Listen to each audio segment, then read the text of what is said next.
Hello दोस्तों। आज हम जॉर्डन पीटरसन की एक इंटरनेशनल बेस्ट सेलिंग बुक के बारे में बात करेंगे जिसका नाम है 12 रूल फॉर लाइफ, जिंदगी के लिए 12 नियम। इसे पढ़िए और जानिए जिंदगी के 12 ऐसे नियम जिन्हें अपनाकर आपकी ज़िंदगी खुशियों से भरी रहेगी। आप हमेशा दूसरों से आगे रहेंगे और हर काम में सफलता हासिल करेंगे। आप सीखेंगे कि अपने लाइफ को ऑर्गेनाइज्ड कैसे करें, अपने प्रॉब्लम्स या परेशानी से दूर कैसे रहें और खुद के अकेलेपन से कैसे बचें। जॉर्डन पीटरसन एक क्लिनिकल साइकोलॉजिस्ट हैं। वे टोरंटो यूनिवर्सिटी में प्रोफेसर हैं और डॉक्टर पीटरसन अपने ब्लॉग, पॉडकास्ट और ऑनलाइन कोर्स के जरिए लोगों को अपनी लाइफ ऑर्गेनाइज बनाने में मदद करते हैं। यह बुक किसे पढ़नी चाहिए? वे लोग जो प्रॉब्लम से जूझ रहे हैं, जो लोग हर जगह कमियां ढूंढते हैं, जिन्हें नहीं पता है कैसे क्या करना चाहिए, कैसे खुश रहना चाहिए। यह सब आप इस किताब से सीख सकते हैं। अगर आप इस बुक में बताए गए बातों को अपने लाइफ में अप्लाई करते हैं तो आप अपनी लाइफ को बेहतर बना सकते हैं। आपको अंधेरे में भी उम्मीद की किरण नजर आने लगेगी। इंट्रोडक्शन। क्या आप हर रोज डिसऑर्डर, कन्फ्यूजन और कभी ना खत्म होने वाले जैसे प्रॉब्लम में खुद को फंसा हुआ महसूस करते हैं? आपको लगता है कि आपके रिश्ते खराब हो रहे हैं और आपको यह भी लगता है कि जो भी आपके आसपास हो रहा है वह गलत हो रहा है? तो यह बुक आपके लिए है। एक बेहतर जिंदगी जीने के लिए डॉक्टर पीटरसन ने 12 रूल्स बताए हैं। आपको यह बुक उन सभी तरीकों के बारे में सिखाएगी जिनसे आप अपनी लाइफ को बेहतर बना पाएंगे। तो चलिए शुरू करते हैं। नियम 1, कंधे तान कर सीधे खड़े हों। लेखक कहते हैं हमेशा मजबूत आत्मसम्मान और विश्वास से भरे हुए नजर आएं, कभी भी निराश ना दिखें। विश्वास से भरा हुआ आदमी कंधे सीधे करके चलता है, जबकि एक थके हारे आदमी के कंधे झुके हुए नजर आते हैं। दुनिया ऐसे आदमी को कमजोर समझती है और सब उसे और दबाते हैं। इसलिए कितनी भी प्रॉब्लम क्यों ना हो, हमेशा हंसते मुस्कुराते रहें और कभी भी खुद को बेचारा महसूस ना करें। मनुष्यों सहित सभी जानवर एक दूसरे पर अपना दबदबा बनाए रखना चाहते हैं, इसलिए इसे एक लॉबस्टर यानी केकरे के एग्जाम्पल से समझते हैं। डोमिनेंस के लिए लड़ाई में दोनों केकरे अपने शरीर, पंजे के आकार और हार्मोन्स जो उनके स्वास्थ्य, शक्ति और मनोदशा का संकेत देते हैं का उपयोग करके एक दूसरे को बहुत बड़ा दिखाते हैं। केकरे में सीरोटोनिन का स्तर अधिक होता है। सीरोटोनिन एक हैप्पी हार्मोन है। यह आपकी नसों को आराम देता है, उन्हें रिलैक्स करने में मदद करता है, आपकी इम्यूनिटी को मजबूत करता है। इस हार्मोन की वजह से आपके अच्छे विचार आते हैं। डोमिनेंट लॉबस्टर में सीरोटोनिन का स्तर अधिक होता है। अधिक आत्मविश्वास, बेहतर पोस्चर और लंबे समय तक लड़ सकते हैं। एक अल्फा लॉबस्टर आमतौर पर शारीरिक रूप से लड़ने के बिना भी जीतता है। प्रत्येक लड़ाई के बाद एक केकड़ा का मस्तिष्क बदल जाता है। हारने वाला आगे के लड़ाई से बचता है, जबकि विजेता को और भी अधिक आत्मविश्वास और सीरोटोनिन का स्तर प्राप्त होता है। इसी तरह के पैटर्न अन्य जानवरों की प्रजातियों में भी पाए जा सकते हैं। आमतौर पर मजबूत जानवरों को अधिक भोजन, बेहतर घर, उच्च स्थिति, बेहतर साथी और दूसरों से अधिक सहयोग मिलता है। दुर्लभ संसाधनों को बांटने का यह प्रकृति का तरीका है। इसी तरह इंसानों के दिमाग में एक डोमिनेंस डिटेक्टर होता है। हम अपनी सामाजिक आर्थिक स्थिति को कैसे देखते हैं यह हमारी स्टेटस को प्रभावित करता है, जो सकारात्मक प्रतिक्रिया में हमारी स्थिति की पुष्टि करता है। मजबूत आत्मसम्मान वाले लोग सुरक्षा और आत्मविश्वास की भावना को महसूस करते हैं, जो उन्हें अधिक आकर्षक और सम्मानित बनाता है। इससे उनकी प्रोडक्टिविटी और कल्याण में सुधार होता है, जो उनकी सेल्फ परसेप्शन को और मजबूत करता है। दूसरी ओर कम सेल्फ परसेप्शन वाले लोग असुरक्षित महसूस करते हैं। उनके तनावग्रस्त, चिड़चिड़ा और रिएक्टिव होने की अधिक संभावना होती है। वे खराब निर्णय लेते हैं, सम्मान संसाधनों को नियंत्रित करने में विफल होते हैं। संक्षेप में, हमारी आत्मधारणा उन वाइब्स को प्रभावित करती है जो हम एक आत्म सुदृढ़ लूप बनाने के लिए संचालित करते हैं। यदि आप किसी भी कारण से हारे हुए की तरह महसूस करते हैं तो पहला कदम अपनी बॉडी पोस्चर को सही करके नकारात्मक चक्र को तोड़ना है। झुके नहीं। यह हार और एक निम्न स्थिति का संदेश देता है, जो दूसरों को आपके साथ खराब व्यवहार करने और आपकी लो सेल्फ परसेप्शन को बढ़ाने के लिए प्रेरित करता है। अपना पोस्चर फिक्स करें, सीधे खड़े हो जाएं, गहरी सांस लें, अपने कंधों को पीछे धकेलें, सही से बोलें और आई कांटेक्ट बनाएं। इससे आप अच्छा महसूस करेंगे। यह अपने और दूसरों के लिए आत्मविश्वास का संकेत देता है। आप बेहतर महसूस करेंगे। दूसरे आपको अधिक सम्मान देंगे, इसलिए अपने सिर को ऊंचा रखें, इसे झुकाएं नहीं और स्माइल करें। नियम 2, स्वयं को उस व्यक्ति की तरह देखें जिसकी मदद करना आपकी निजी जिम्मेदारी है। दोस्तों, आए दिन हम दूसरों की हेल्प करने की सोचते रहते हैं। इसके चक्कर में हम अपनी हेल्प करना भूल जाते हैं। क्या आपने कभी खुद को किसी काम के लिए अप्रिशिएट किया है? नहीं। आपने बहुत से लोगों को देखा होगा कि जब वो बीमार होते हैं तो वह डॉक्टर के पास चले जाते हैं, लेकिन जब उन्हें दवाई लिख कर दी जाती है तो उसे खरीदते भी नहीं है। जो लोग पैसे की कमी से दवाई नहीं खरीदते उनकी बात अलग है। कुछ लोगों को लगता है कि बीमारी वैसे ही ठीक हो जाएगी, दवाई खाने की क्या ज़रूरत है। यह कितने आश्चर्य की बात है कि जब हमारे पालतू जानवर बीमार पड़ जाते हैं तो हम उनका कितना ख्याल रखते हैं, उन्हें डॉक्टर के पास ले जाते हैं, उन्हें समय समय पर दवाई देते हैं। और यह बिल्कुल ऐसा ही होता है जब हमारा कोई अपना बीमार होता है, हम उन्हें डॉक्टर के पास ले जाते हैं, भले ही हमारे पास पैसे हो ना हो। हम कहीं से अरेंज करते हैं। ऐसा लगता है कि हमें अपने हेल्थ से ज़्यादा उनकी हेल्थ की चिंता है। हम उनके बहुत अच्छे से टेक केयर करते हैं और समय से दवाई खिलाते हैं। वह सब कुछ करते हैं जिससे वह जल्दी ठीक हो जाए। तो इससे आप क्या समझे? हम दूसरों की तो परवाह करते हैं लेकिन खुद की नहीं। दोस्तों, आपको खुद को भी उतना ही प्यार करना सीखना होगा जितना आप अपने फैमिली से करते हैं। एक्सरसाइज को अपना लाइफ का पार्ट बनाएं, अच्छी डाइट फॉलो करें और हमेशा कुछ न कुछ सीखते रहें। अगर आपने अपने को कंट्रोल करना सीख लिया तो आपकी लाइफ कितनी बदल जाएगी। अगर आप हेल्दी और खुश होंगे तो इसका पॉजिटिव असर आपके लाइफ को पॉजिटिविटी से भर देगा। अगर आपने खुद पर कंट्रोल करना और डिसिप्लिन में रहना सीख लेते हैं तो ज़रा सोचिए आपकी ज़िंदगी कितनी बदल जाएगी और आप कितना ऑर्गेनाइज्ड हो जाएंगे। अगर आप स्वस्थ और खुश होंगे तो इसका पॉजिटिव असर आपके लाइफ के हर पहलू पर पड़ेगा और इसका पॉजिटिव असर आपके लाइफ को पॉजिटिविटी से भर देगा, जिससे आप ज़्यादा प्रोडक्टिव हो जाएंगे। तो इसलिए आज से ही खुद का परवाह करना और अपना ध्यान रखना शुरू कर दें। अपनी गलतियों के लिए खुद को माफ़ करें और कभी भी पश्चाताप ना करें। पास्ट की गलतियों से सबक लेकर आप आगे बढ़ते रहें। नियम 3, जो लोग आपका भला चाहते हैं उन्हें अपना दोस्त बना लें। आपको अपने आप को ऐसे लोगों के साथ रखनी चाहिए जो आपको सच में सपोर्ट करते हैं, जो आपको सफल देखना चाहते हैं। आप एक दूसरे को और अधिक ऊंचाइयों पर देखना चाहोगे। आपके जीवन में सुधार तब होगा जब आपके दोस्त के जीवन में सुधार होगा। बहुत बार हम ऐसे लोगों के बीच फंस जाते हैं जो हमेशा हमारे लिए निगेटिव बोलते हैं।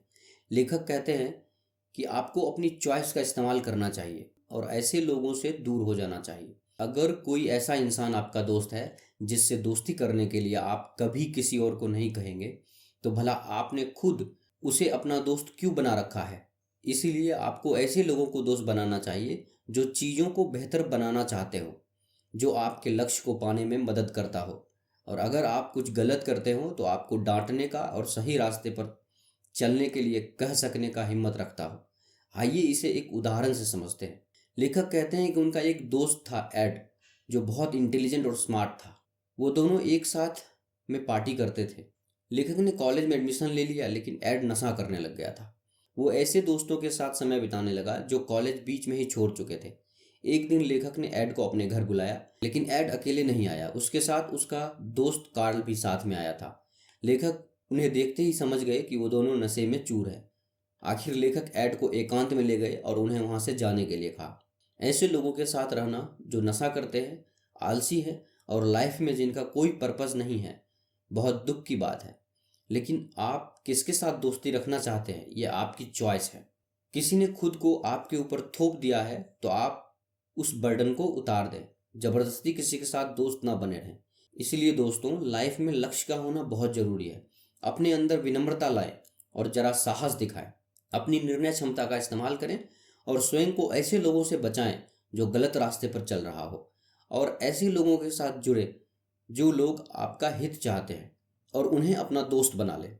आपको हमेशा ऐसे लोगों के साथ रहना चाहिए जो पॉजिटिव सोच रखते हैं, जो लाइफ में आपको आगे बढ़ने के लिए इंस्पायर करते हैं।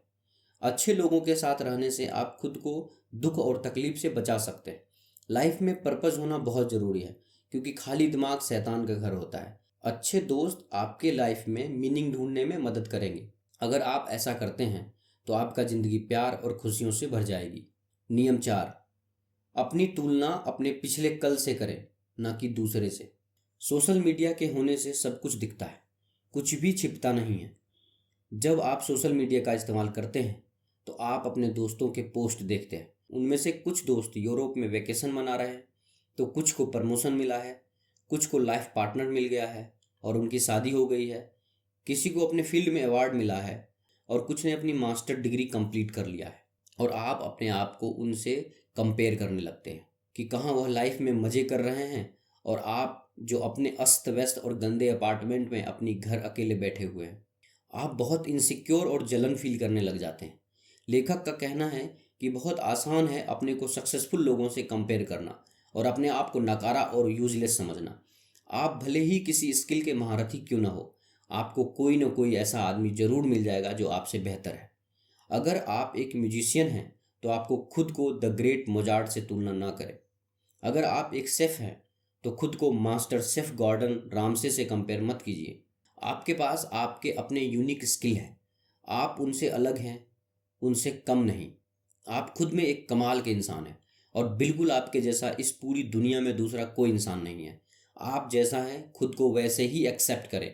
आपके पास जो स्किल है उसे इम्प्रूव करें। दोस्तों, अगर आप दूसरों की नकल करेंगे तो ना उसके जैसा बन पाएंगे और ना आपकी खुद की कोई अलग पहचान बन पाएगी। इसलिए खुद को दूसरों से कंपेयर करने की बजाय आप कल क्या थे उससे खुद को कंपेयर करें। ऐसा करने पर आप असल में फ़र्क देख पाएंगे। हर दिन खुद को कल से अच्छा बनाने की कोशिश करें। इससे आपको सच में खुद पर प्राउड फील होने लगेगा। अपने आप को दूसरों से कंपेयर करना आपको निगेटिव बना देगा, आपके आत्मविश्वास को कम कर देगा। इसलिए आपका लक्ष्य खुद को कल से भी एक बेहतर इंसान बनाने की होना चाहिए। अपने से सक्सेसफुल लोगों से तुलना करके अपने आप को दुखी ना करें। नियम 5, अपने बच्चों को ऐसा कुछ ना करने दें जिससे आप उन्हें नापसंद करने लगे। दोस्तों, कभी न कभी हम सब के बच्चे होते हैं। लेखक कहते हैं कि हमें अपने बच्चों को अच्छे नागरिक बनाना चाहिए ताकि हमारा समाज उन्हें पसंद करे। इससे वे अपनी ज़िंदगी में सफलता की ओर अग्रसर होगा। लेखक कहते हैं कि एक बार एक 3 साल का बच्चा एक भीड़ भाड़ वाले एयरपोर्ट पर अपने पेरेंट्स के पीछे पीछे चल रहा था, जो बहुत शरारत कर रहा था। वह सबके सामने जोर जोर से रोते हुए चिल्ला रहा था। उसके पेरेंट्स उसे अनदेखा कर रहे थे और वह बहुत शर्मिंदगी महसूस कर रहे थे। वो बस आगे चलते जा रहे थे और बच्चे उसके पीछे पीछे रोते जा रहा था। वह सिर्फ उनका ध्यान अपनी ओर खींचना चाहता था। हो सकता है कि उसे कुछ और चाहिए था, लेकिन क्योंकि उसके पेरेंट्स उस पर ध्यान नहीं दे रहे थे इसलिए वो और जोर जोर से रो रहा था। आसपास के सारे लोग देख रहे थे। अगर उसके पेरेंट्स एक बार रुक कर उसकी पूरी बात सुन लेते, उससे बात करते, तो प्रॉब्लम वहीं पर सॉल्व हो जाती और बच्चा रोना बंद कर देता। अगर आप एक पेरेंट हैं तो आपने ऐसा ज़रूर एक्सपीरियंस किया होगा, क्योंकि बच्चे शैतानी करेंगे क्योंकि वो नासमझ हैं। बच्चे को कैसे और क्या सिखाना है यह आपकी जिम्मेदारी है। आप अपने बच्चों के साथ कैसा व्यवहार करते हैं यह डिसाइड करेगा कि दूसरे उसे कैसे ट्रीट करेंगे। अगर आप उसे मारेंगे, पीटेंगे और हमेशा डांटते रहेंगे तो दूसरे से उससे अच्छा व्यवहार करने की उम्मीद कैसे कर सकते हैं। शांत और जिम्मेदार पेरेंट्स एक डिसिप्लिन से बच्चों को बड़ा करते हैं। रिसर्च से यह बात सामने आई है कि अपने बच्चों को नई चीज़ें सीखने और जानने के लिए खुला छूट देना चाहिए, लेकिन एक क्लियर लिमिट सेट करें। कभी भी बच्चे पर चिल्लाएं नहीं। अगर कुछ गलत करता है तो उसे रोकें और समझाएं कि क्या सही है और क्या गलत है। उनकी गलतियों को नज़रअंदाज ना करें, नहीं तो आपका बच्चा और भी बिगड़ता चला जाएगा और वह कभी सही और गलत के फ़र्क को नहीं समझ पाएगा। अपने बच्चों के साथ समय बिताएं। उस समय पर पूरा ध्यान बस उस पर रखें। उसे इस बात का एहसास कराएं कि आप उससे प्यार करते हैं और आपके लिए वो कितना इम्पोर्टेंट है। इससे आपके बच्चे के साथ एक गहरा रिश्ता और कनेक्शन बनेगा और वो उस बच्चे को गलत करने से रोक सकता है। उन्हें मारने, डांटने या सज़ा देने से आप यह कभी हासिल नहीं कर पाएंगे, बल्कि वो आपसे दूर होते चला जाएगा। अगर बच्चा अच्छा कार्य करता है तो उसके लिए हमेशा उसे अप्रिसिएट करें। इससे उसकी आत्मसम्मान में वृद्धि होगी। अपने बच्चे के बात ध्यान से सुने। आप जितना शांत और जिम्मेदार होंगे, आपका बच्चा भी उतना ही हैप्पी और डिसिप्लिन बनेगा। टीचर और क्लास के बच्चे उन्हें पसंद करेंगे। बच्चे का ऑलराउंड डेवलपमेंट होगा। नियम 6, दुनिया की आलोचना करने से पहले अपना घर संभालें। हम सब की लाइफ में कभी न कभी एक ऐसा समय ज़रूर आता है जब हम निराश होकर सोचते हैं कि दुनिया में क्या हो रहा है। हर तरफ करप्शन ही करप्शन है। हम न्यूज़ देखते हैं, कहीं जंग हो रहा है, कहीं भूकंप, तो कहीं सुनामी ने तबाही मचा रखा है, कहीं बेरोजगारी और गरीबी से दुनिया परेशान है। अगर इस तरह से देखा जाए तो दुनिया सच में एक मायूस जगह है। आप इसे किस नज़रिए से देखते हैं वह आप पर डिपेंड करता है। दुनिया की कमियों और बुराइयों के बारे में सोचने से पहले अपने आप को ठीक करने की कोशिश करें। जब तक आप खुद को ही नहीं बदलेंगे तो दुनिया में क्या बदलाव लाएंगे। जिन चीज़ों को आप कंट्रोल नहीं कर सकते, इनके बारे में सोचकर आप परेशान ना हो। चेंज की शुरुआत अपने आप से करें। क्या आप अपना बेस्ट कर रहे हैं? क्या आप अपने फैमिली को प्यार और रिस्पेक्ट देते हैं? क्या आप अपनी बुरी आदतों को बदलने की कोशिश कर रहे हैं? क्या आपने उन सभी मौक़ों का पूरा लाभ उठाया है जो आपको दिए गए हैं? क्या आप अपनी नौकरी या करियर में कड़ी मेहनत कर रहे हैं? क्या आप अपने जीवन साथी और बच्चों से सम्मानजनक व्यवहार करते हैं? क्या आप ऐसी आदतों के गुलाम हैं जो आपके स्वास्थ्य और हितों के लिए सही नहीं है? क्या आप अपने जीवन में सुधार ला पाए? अगर इसका जवाब ना है तो अब जरा ये कोशिश करके देखिए। वह कार्य करना बंद कर दीजिए जिसके बारे में आप जानते हैं कि वह गलत है। इसकी शुरुआत आज से ही कीजिए। अपने जीवन में बस वही करें जिसके बारे में बात करते समय आपको गर्व महसूस हो। दुनिया की आलोचना करने से पहले अपना घर संभालें। उदाहरण के लिए एक एंटोन चेखोव की बात करते हैं। उनके पिता को शराब पीने की आदत थी। वह नशे की हालत में रोज अपने बच्चों को मारते थे। उनका परिवार गरीब था और वह एक छोटे से अपार्टमेंट में रहते थे। इनके भाई बिल्कुल अपने पिता की तरह हो गए थे, लेकिन इन्होंने बहुत मेहनत की। उन्होंने पढ़ाई में ध्यान लगाया और स्कॉलरशिप हासिल की। उन्होंने खुद पर अपने माहौल का असर नहीं होने दिया। अपनी सोच को पॉजिटिव रखते हुए एंटोन ने एक मिसाल कायम की। उन्होंने अपने भाई को भी बदलने के लिए इनकरेज किया, अपने घर के माहौल और सिचुएशन को बदला। आगे चलकर एंटोन बहुत सक्सेसफुल लेखक बने। आज भी उनके बुक्स ना जाने कितने लोगों को इंस्पिरेशन दे रहे हैं। नियम 7, वह हासिल करने की कोशिश करें जो अर्थपूर्ण हो, ना कि जो सुविधाजनक हो। लाइफ में वही चीज़ करें जिसका कोई मीनिंग हो। दूसरों की देखा देखी ना करते रहें। अगर आपके फ्रेंड ने गाड़ी ली है तो ज़रूरी नहीं है कि आप भी उन्हें देखकर गाड़ी लें। पहले यह देखें कि क्या आपको गाड़ी की ज़रूरत है या नहीं। जब हमारे लाइफ में कोई मुश्किल घड़ी आती है तो हमारा रिएक्शन आना नेचुरल होता है। परेशान होना और शिकायत करना भी आम बात है, लेकिन ऐसा करने से इंसान अपनी तकलीफ और मुसीबत को बढ़ा देता है। इसके बजाय अगर वह शांत होकर अपने इमोशन को कंट्रोल कर लेगा तो प्रॉब्लम का कोई ना कोई हल ढूंढ सकता है। लेकिन हड़बड़ा जाना गैर जिम्मेदार इंसान की निशानी है। आपका क्या बिलीफ सिस्टम है, इसका लाइफ में क्या पर्पस है, आपके अपने लाइफ का पर्पस और मीनिंग सोचना होगा। मोमेंट में मज़े करने के बजाय अपनी फ्यूचर और पूरी लाइफ के बारे में सोचें और ये देखें कि आपका पैशन क्या है, आप किस लिए जीते हैं, आपका सच क्या है, और उसे फॉलो करना स्टार्ट करें। अपने आप से पूछें कि आप इस दुनिया को कैसे बेहतर बना सकते हैं और आपको आज ऐसा करना है जो आपको फ्यूचर में काम आए। जब आप किसी मकसद को पूरा करने में अपनी लाइफ लगाएंगे तब आप देखेंगे कि आप ज़्यादा ऑर्गेनाइज्ड हो गए हैं। नियम 8, हमेशा सच बोलें या कम से कम झूठ ना बोलें। लाइफ में हमेशा सच बोलें, कभी भी झूठ ना बोलें, क्योंकि झूठ बोलने से आपकी गलत रेपुटेशन बन जाती है।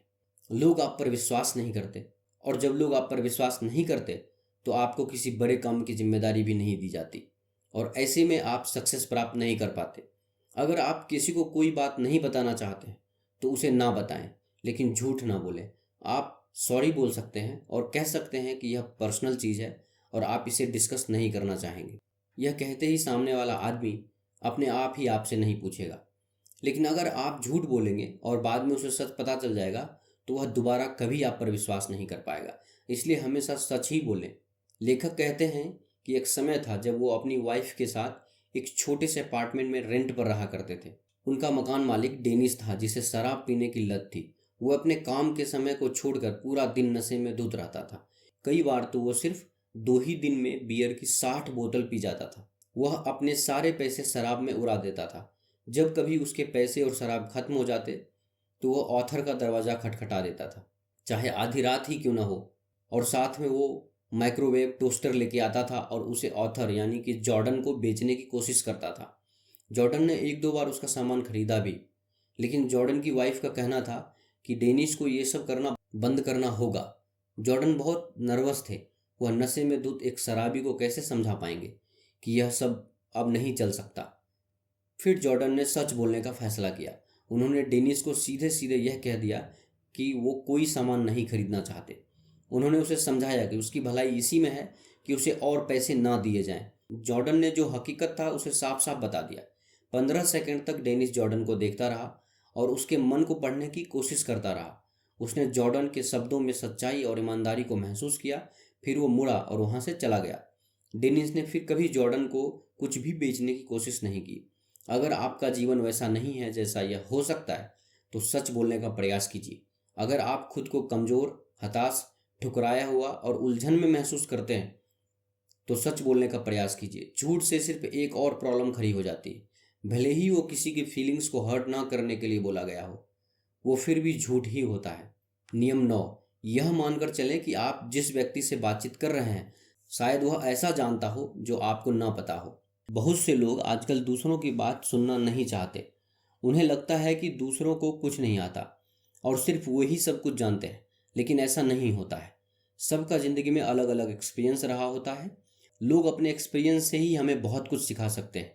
इसलिए जब भी आप दूसरों से बात करें तो यही सोचें कि शायद यह मुझे कुछ नई चीज़ बताएगा। बहुत से ऐसे लोग हैं जिन्हें किसी ऐसे इंसान की ज़रूरत होती है जो उन्हें सुने और समझे, लेकिन वो खुद को बहुत अकेला महसूस करते हैं। ऐसे लोग सिर्फ अपने मन की बात कहना चाहते हैं, लेकिन उन्हें सुनने वाला कोई नहीं होता। अगर ऐसा बहुत लंबे समय तक चलता रहा तो यह मानसिक रोग यानी कि डिप्रेशन का रूप ले लेता है। अगर आप ऐसे लोगों से कुछ कहते भी नहीं, सिर्फ उन्हें ध्यान से सुनते हैं, तो आप उनकी बहुत मदद कर सकते हैं। उसे ये जताएं कि आपको उसकी परवाह है और आप उसकी कंडीशन को समझने की कोशिश कर रहे हैं। इसे बिना शब्दों के कम्युनिकेट या संवाद करना कहते हैं। बोलने वाला आपके हाव भाव से समझ जाता है कि आप उसकी बात ध्यान से सुन रहे हैं या नहीं, आपको उनसे हमदर्दी है या नहीं, या आप भरोसे के लायक हैं या नहीं। अगर आप उसे कोई सलाह नहीं भी देते हैं तो उसे बोलकर अपने मन को हल्का कर लेने दीजिए, क्योंकि अक्सर ऐसे लोग खुद अपने प्रॉब्लम का सॉल्यूशन ढूंढ लेते हैं। इसलिए उन्हें सिर्फ पूरे ध्यान से सुने। नियम 10, सटीक और स्पष्ट शब्दों का प्रयोग करें। कुछ लोगों को फालतू बोलने का इतना शौक होता है कि वो घंटों बोलते चले जाते हैं। उनके फालतू के ज्ञान से दूसरे लोग बहुत ही बोर हो जाते हैं और वे मन ही मन उन्हें कोस रहे होते हैं। जब हम अपने प्रॉब्लम को पहचान नहीं पाते तो वो धीरे धीरे और ज़्यादा बड़ी और बदतर होने लगता है।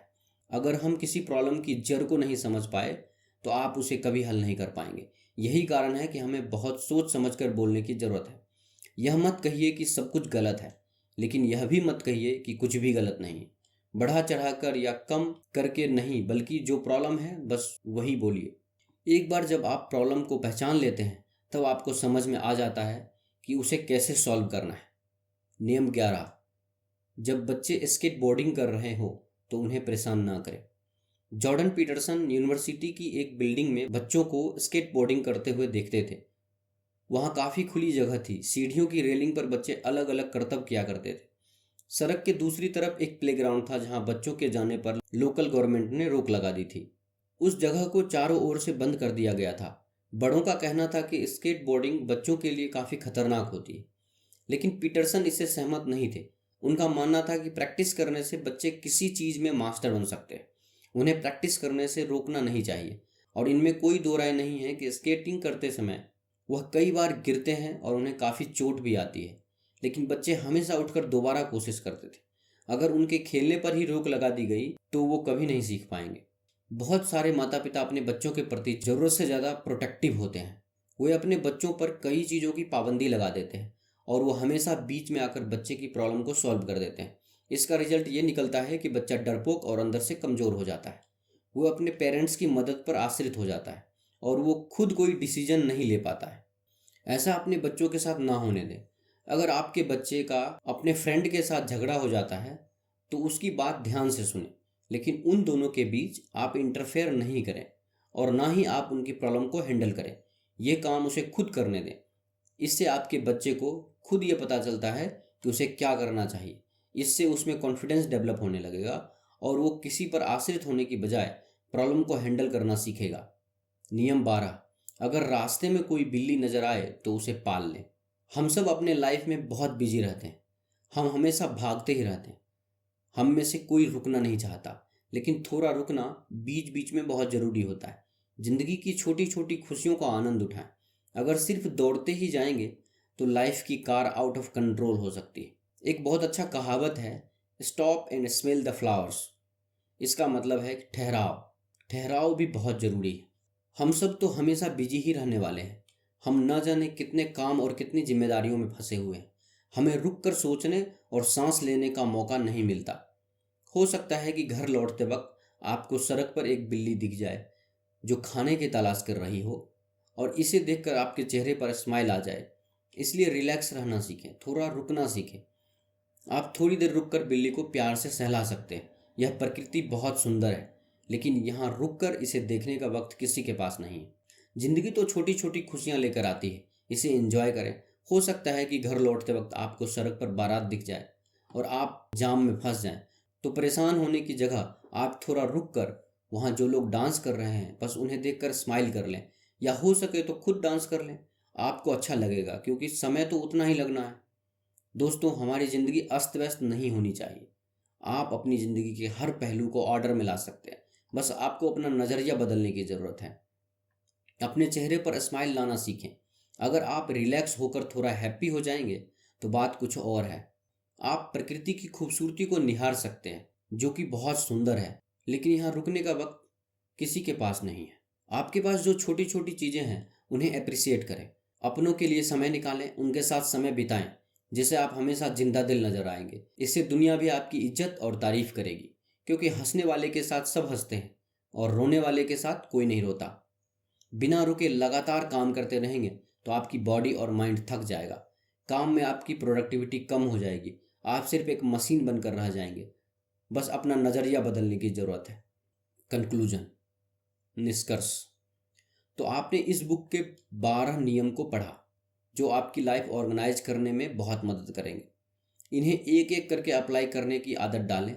सबसे पहले बिना झुके स्ट्रेट खड़े होने की आदत डालें। औरों के साथ साथ अपना भी ध्यान रखना शुरू करें। अच्छे लोगों से दोस्ती करें। अपने स्किल को इम्प्रूव करने की कोशिश करें। एक जिम्मेदार पेरेंट बने। पहले खुद की कमियों और दोष को दूर करें। अपने घर को ठीक करें। एक मीनिंगफुल लाइफ जीने के लिए लाइफ में अपना पर्पस ढूंढ हमेशा सच बोलें। दूसरों की बात सुनना भी जरूरी है, इसलिए एक अच्छे लिसनर बने। प्रॉब्लम की जड़ से समझने की कोशिश करें। अपने बच्चों को खुला छोड़ें, उन्हें सीखने दें। दोस्तों, मुझे उम्मीद है कि आपको 12 rules of life book summary बहुत पसंद आया होगा। इस वीडियो को लाइक और अपने दोस्तों के साथ शेयर करें, और ऐसे ही लाइफ चेंजिंग बुक समरीज और नॉलेज से भरे वीडियोस देखने के लिए हमारे YouTube चैनल बुक्स प्ले को सब्सक्राइब करें। धन्यवाद।